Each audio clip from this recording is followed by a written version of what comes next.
keep forgetting about it. You on the air now? Okay. We're in the book of Esther. And Esther is a unique book in that it's a book in which the word God is never mentioned. But the hand of God is prevalent throughout the book. And we want to, it's a lot of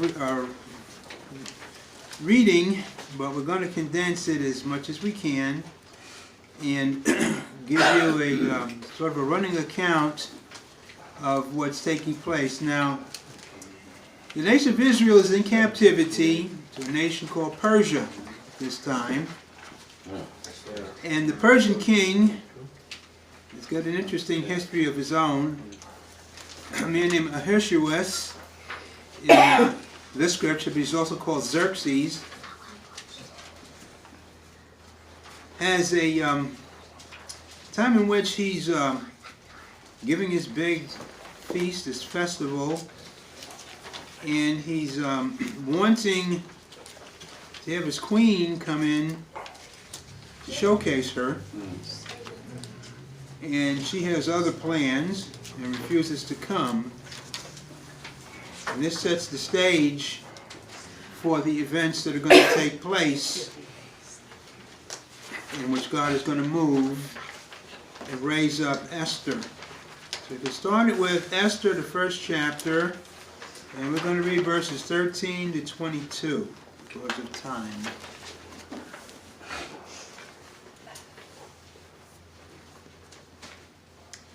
Then the king said to the wise men, which knew the times,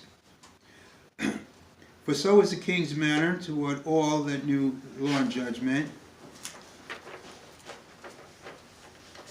And the next unto him was Kashina, Shethar, Adama, Memucan, the 7 princes of Persia, Media, which saw the king's face, and which sat the first in the kingdom. So the king convokes this council to determine what's going to happen because the queen refuses to come. What shall we do unto the queen Vashti according to the law, because she hath not performed the commandment of the king Ahasuerus by the chamberlains? And Memucan answered before the king and the princes, Vashti the queen hath not done wrong to the king only, but also to all the princes and to all the people that are in the provinces of the king Ahasuerus. For this deed of the queen shall come abroad unto all women, so that they shall despise their husbands in their eyes. When it shall be reported, the king Ahasuerus commanded Vashti the queen to be brought in before him, but she came not. Likewise shall the ladies of Persia and Media say this day unto all the king's princes, which have heard the deed of the queen, thus shall arise too much contempt and wrath.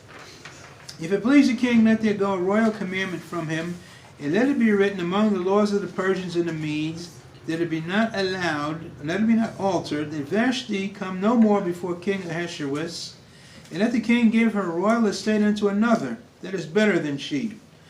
So when the king's decree, which he shall make, shall be published throughout all his empire, for it is great, all the wives shall give to their husbands honor, both to great and small. The saying pleased the king and the princes, and the king did according to the word of Memucan.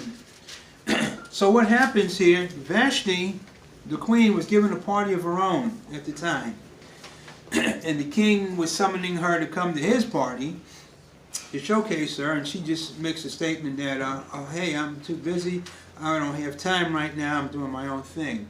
Which was not, the king was not too wildly enthusiastic about that. And so he determines that she's going to be punished. Actually, could have killed her.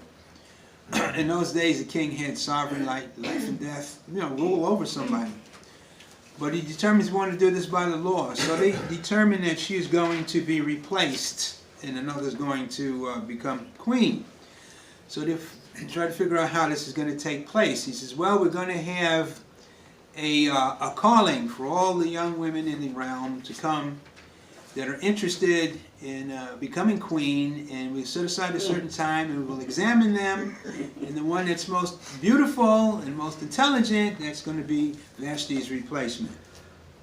The king likes this, so he signs a law, And in this particular capacity, when the king made a law, it was irrevocable. It could never be changed. The king himself couldn't revoke it once it went into operation. And this is what he does.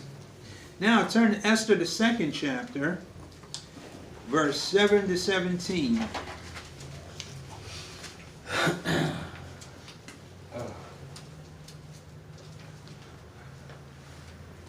Now we have a man named Mordecai, who is a Jew of the captivity in Persia, who has taken a young woman who was actually his uncle's daughter, and her side of the family died. So he takes her under his wing and he raises her. So you can pick it up in starting verse 7 of chapter 2. And he brought up Hadassah, that is Esther, his uncle's daughter, for she had neither father nor mother, and the maid was fair and beautiful, whom Mordecai, when her father and mother were dead, took her for his own daughter. So it came to pass, when the king's commandment and his decree was heard, when many maidens were gathered together unto Shushan the palace, to the custody of Haggai, that Esther was brought also unto the king's house, to the custody of Haggai, keeper of the women. The maiden pleased him, and she obtained kindness of him, and he speedily gave her things for purification. Word purification there is beautification. With such things as belonged to her, and 7 maidens which were meet to be given her out of the king's house, and he preferred her and her maids unto the best place of the house of the women. So what we find, the hand of God is moving already. He's given her favor with the overseer of all these women coming from all the empire. And Esther comes, and God basically moves this man's heart to favor Esther. So he gives her the prime location and all the best resources to bring out the beauty of her, which is already a beautiful woman. But he knows how to emphasize certain things. So he's going to really make her look appealing. Verse 10, Esther had not shown her people nor her kindred, for Mordecai had charged her that she should not show. In other words, it's saying she didn't let them know she was a Jew. Verse 11, and Mordecai walked every day before the court of the women's house to know how Esther did, and what should become of her. Now when every maid's turn was come to go to King Ahasuerus, after that she had been 12 months according to the manner of women, for so were the days of their purifications accomplished, to wit, 6 months with oil of myrrh, and 6 months with sweet odors, and with other things for the purification of the women. So in other words, it's about a year in which they are undergoing these beauty treatments. 13. Then thus came every maiden unto the king, whatsoever she desired was given her to go with her out of the house of the women unto the king's house. In the evening she went in, on the morrow she returned unto the second house of the women, to the custody of Shazdas, the king's chamberlain, which kept the concubines. She came in unto the king no more, except the king delighted in her, and that she called by name. In other words, a woman would come in, be interviewed by the king, and then go out. And if he wanted a second view at her, she would be allowed to come back. If not, she would never come back into his presence. Now when the turn of Esther, the daughter of Abihail, the uncle of Mordecai, who had taken her for his daughter, was come to go in unto the king, she required nothing but what Haggai the king's chamberlain, the keeper of the women, appointed. And Esther obtained favor in the sight of all them that looked upon her. In other words, these other women were taking all sorts of beautification, perfumes and ointments and stuff to try to accentuate their beauty. But Esther only took what this chamberlain told her to take, so it manifested her beauty to the nth degree. And the king was really impressed when he saw her. Verse 16, so Esther was taken into King Ahasuerus into his house royal in the 10th month, which is the month of Tebeth, in the 7th year of his reign. And the king loved Esther above all women, and she obtained grace and favor in his sight more than all the virgins, so that he set the royal crown upon her head and made her queen instead of Vashti. So she won hands down as far as the king was concerned. She becomes queen. Now we want to go to drop down to verses Thank you, Jesus. 21 to 23, same chapter.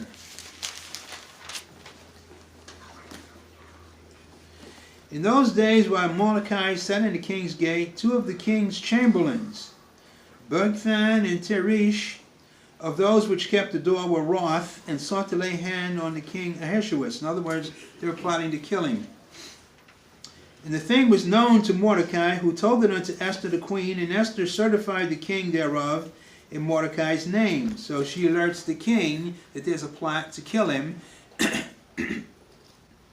And the king, of course, takes steps to keep that from happening. Verse 23, and when the inquisition was made of the matter, it was found out, therefore they were both hanged on a tree, and it was written in the book of the Chronicles before the king. So what happened was, the plot, of course, was foiled. They were killed, and it was noted in the Chronicles of events that take place, and then it was sealed in a book and then put away. So actually, the king never realized this was Mordecai that was the one that alerted everybody until later on. And God did this for a purpose. Now, turn to Esther, 3rd chapter. We're going to read verses 1 to 13.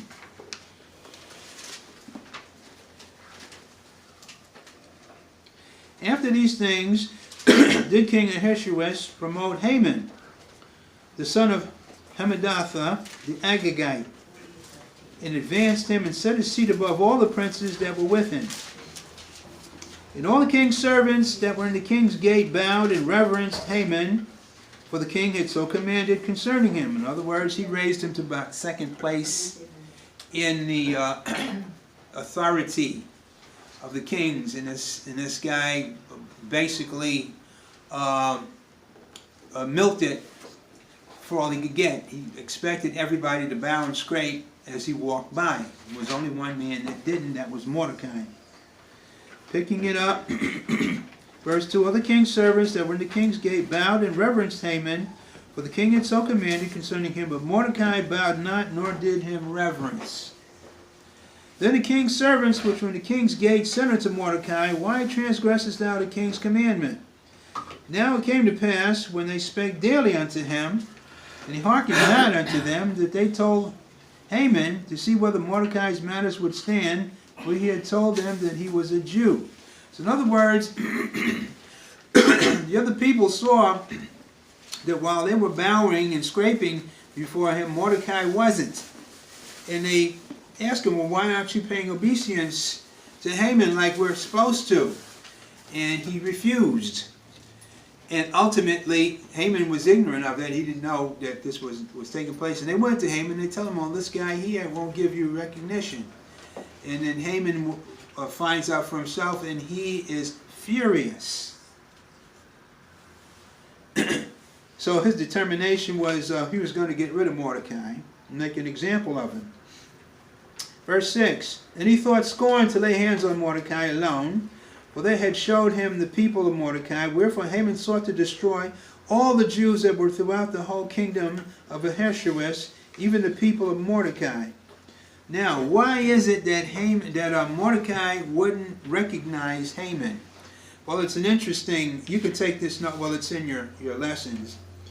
If you go back to 1 Samuel, the 15th chapter, verse 1 to 9, which we don't have time to do now, you will find Haman is called the Agagite.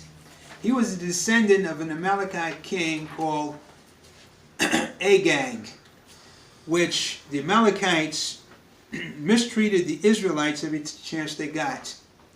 And Agag was to be made an example by the Lord. The Lord tells King Saul, okay, the Amalekites have been laying in wait for the Israelites since they became free from Egypt. Now we're going to bring you into a retribution and take them out. Go over to Agag's territory and wipe them out. And King Saul goes over there and he wipes out everybody but King Agag, and he keeps Agag in the best of the spoils and everything. And it cost him his kingdom because he was not obedient to the Lord. But there was a feud, a hatred between the descendants of Agag and the Israelites. And when Haman found out that Mordecai was a Jew, he determined, since he was in this high position, he was going to wipe out all the Jews throughout. And that's not just Mordecai, but he was going to make an example. In other words, it would become a genocide. And he determines that he's going to bring King Ahasuerus in on this and use him to bring about his desire. So we're going to pick it up in verse, should we read down to verse 13. Okay, go down to verse 8. And Haman said unto King Ahasuerus, there is a certain people scattered abroad and dispersed among the people in all the provinces of thy kingdom. And their laws are diverse from all people, neither keep they the king's laws, therefore it is not for the king's profit to suffer them. If it please the king, let it be written that they may be destroyed. And I will pay 10,000 talents of silver to the hands of those that have the charge of this business, to bring it to the king's treasuries. In other words, he's saying, I'll pay for it. You wipe them out, and I'll put my own treasure into your treasury. The king took his ring from his hand and gave it unto Haman, the son of Hammedatha the Agagite, the Jew's enemy. The king said unto Haman, the silver is given to thee, the people also to do with them as it seemeth good to thee. Then were the king's scribes called on the 13th day of the first month, and it was written according to all that Haman had commanded unto the king's lieutenants, and to the governors that were over every province, and to the rulers of every people, of every province according to the writing thereof, and to every people after their language. In the name of King Ahasuerus was it written, and sealed with the king's ring. And the letters were sent by post unto all the king's provinces to destroy, to kill, and to cause to perish all Jews, both young and old, little children and women, in one day, even upon the 13th day of the 12th month, which is in the month Adar, and to take the spoil of them for a prey. So it becomes a law that they determined that on this specific day, everybody, all the armies were going to converge and everywhere where the Jews were and wipe them out. Now, we find it. Go to Esther, 4th chapter. We're going to read verses 1 to 17.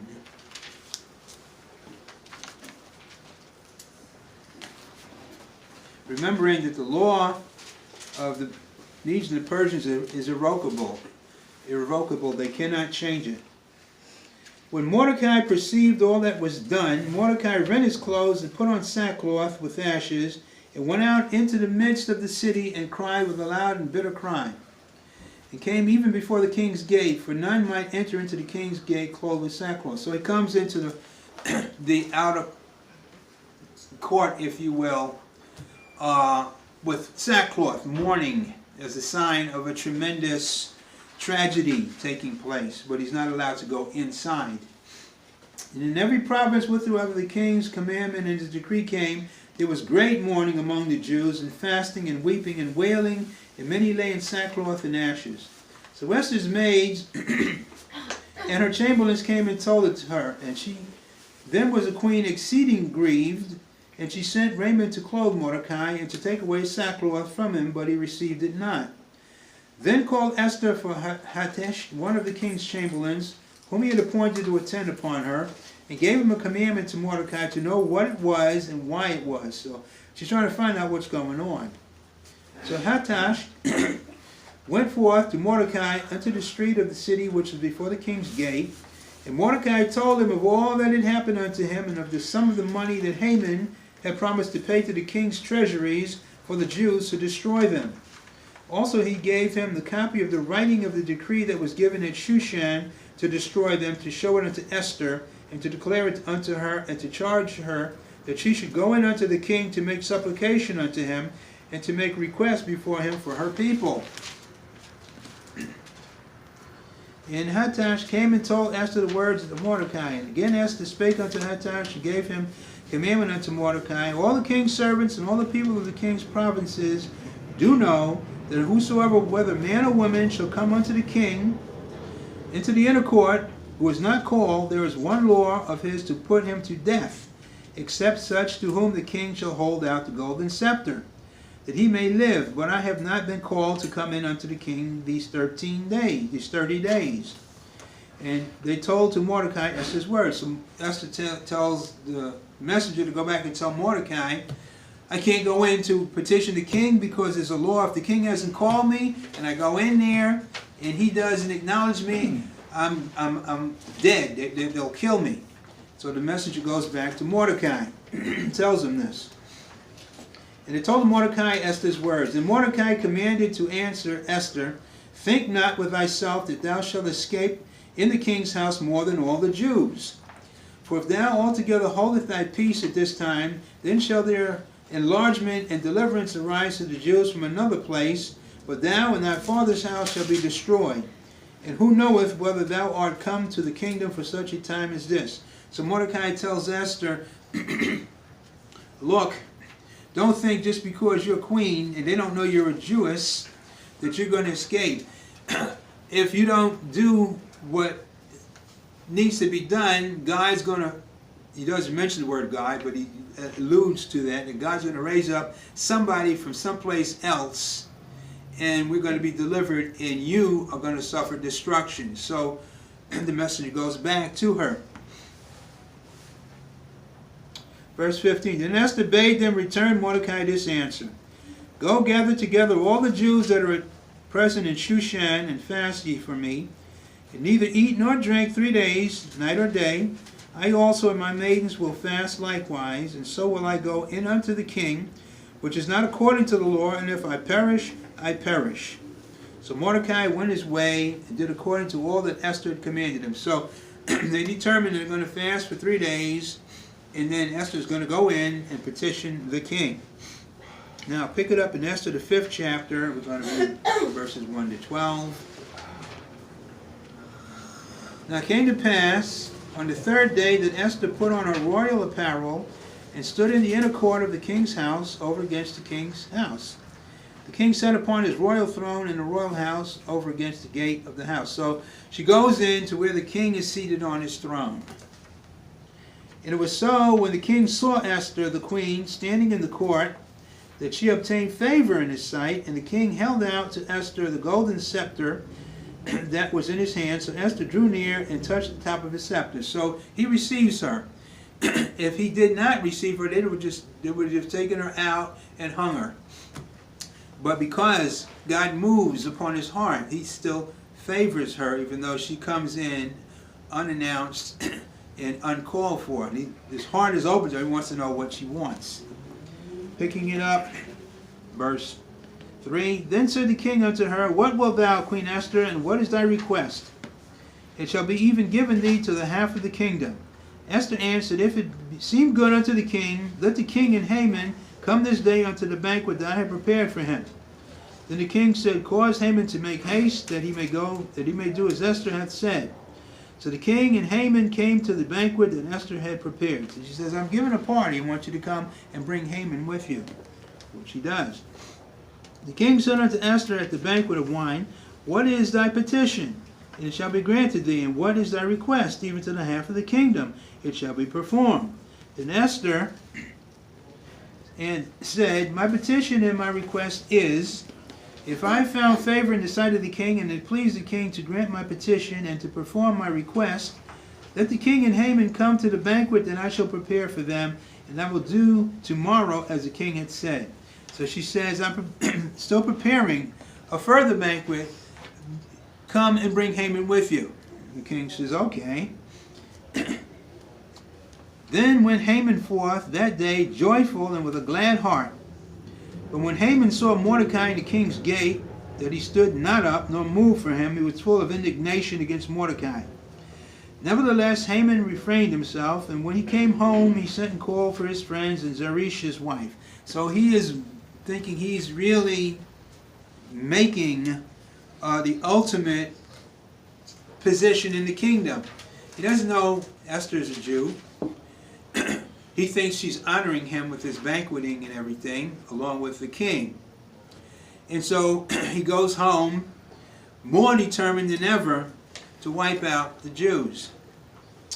I pick it up Verse 11, and Haman told them of all the glory of his riches, and the multitude of his children, and all the things wherein the king had promoted him, and how he had advanced him above all princes and servants of the king. Haman said, moreover, yea, Esther the queen did let no man come in with the king unto the banquet that she had prepared, but myself. And tomorrow am I invited unto her also with the king. Yet all this availeth me nothing, so long as I see Mordecai the Jew sitting at the king's gate. Then said Zeresh his wife and all his friends unto him, let a gallows be made of 50 cubits high, that's about 75 feet. And tomorrow speak thou unto the king, that Mordecai may be hanged thereon. Then go thou in merrily with the king unto the banquet. And the thing pleased Haman, and he caused the gallows to be made. On that night, the same night, could not the king sleep. And he commanded to bring the book of records of the Chronicles, and they were read before the king. So for some reason the king has insomnia this night. And he's walking around and he determines, well, I'm going to take the records of past events and just look over them. And they bring him the book and he reads it. Verse 2, and it was found written that Mordecai had told of Bigtha and Teresh, two of the king's chamberlains, the keepers of the door, who sought to lay hands on King Ahasuerus. The king said, what honor and dignity hath been done to Mordecai for this? Then said the king's servants that ministered unto him, there is nothing done to him for him. So he learns that Mordecai saved his life and has never been rewarded. So he says, well, I'm going to do something about that. God's moving. You can see the hand of God in this tremendously. The timing is impeccable. Verse 4.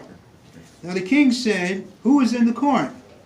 Now Haman was come into the outer court of the king's house to speak unto the king to hang Mordecai on the gallows that he had prepared for him. So the timing is, the king says, I'm going to honor Mordecai. Who's around? And at the same time, Haman is coming into the court to petition the king to hang Mordecai. And the king is petitioning somebody to honor Mordecai because Mordecai saved the king's life.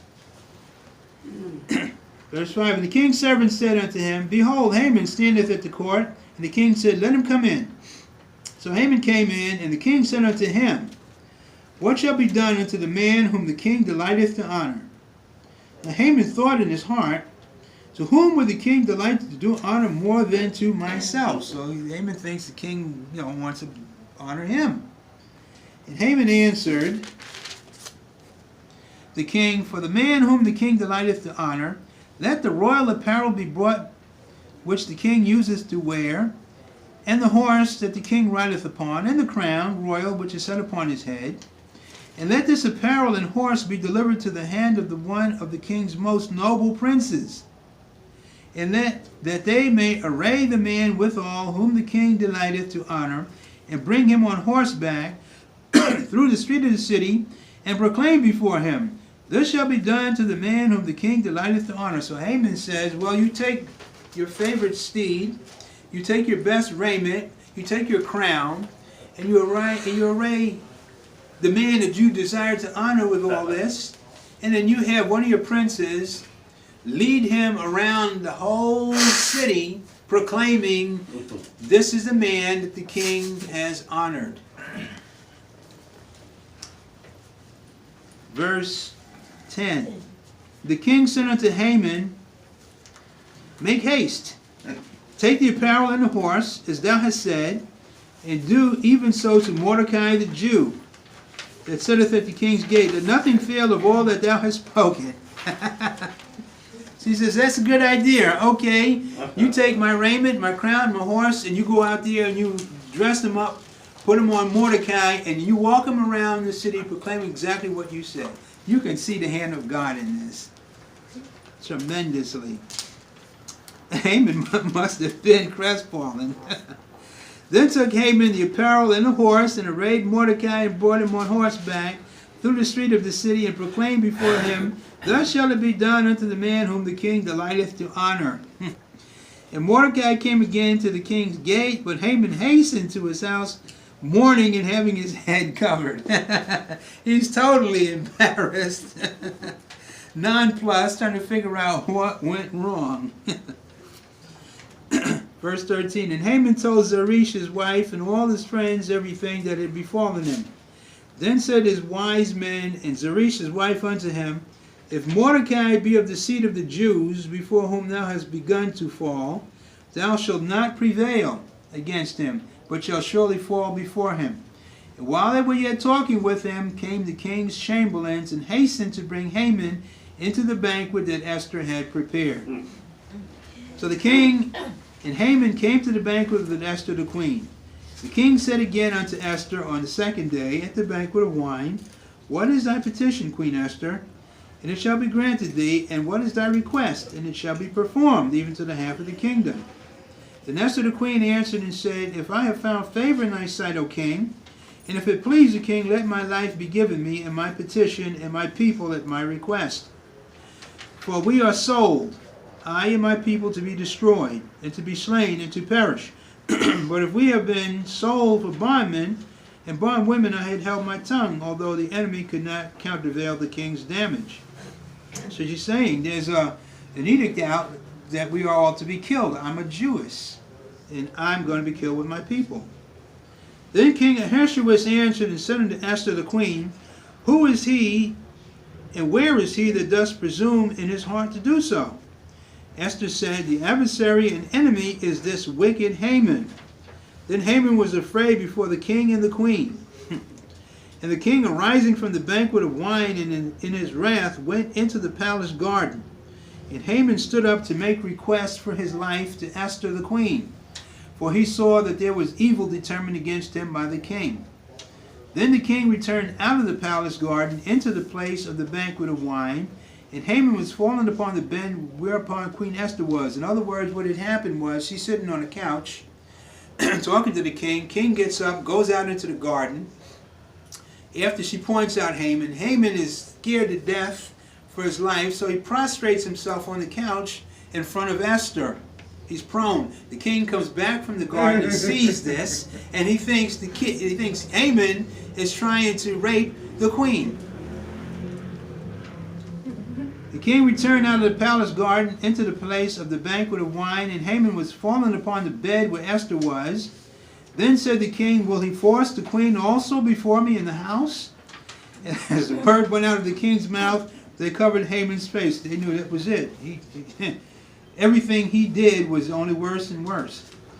And Harbonah, one of the chamberlains, said before the king, behold, also the gallows, 50 cubits high, which Haman had made for Mordecai, who had spoken good for the king, standeth in the house of Haman. Then the king said, hang him thereon.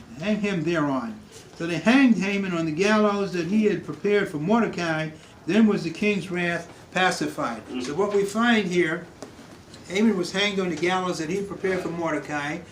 The king makes another decree, which doesn't supersede the first decree, but it basically goes beyond enabling the Jews to be armed in every province of the empire and to fight anybody that comes against them.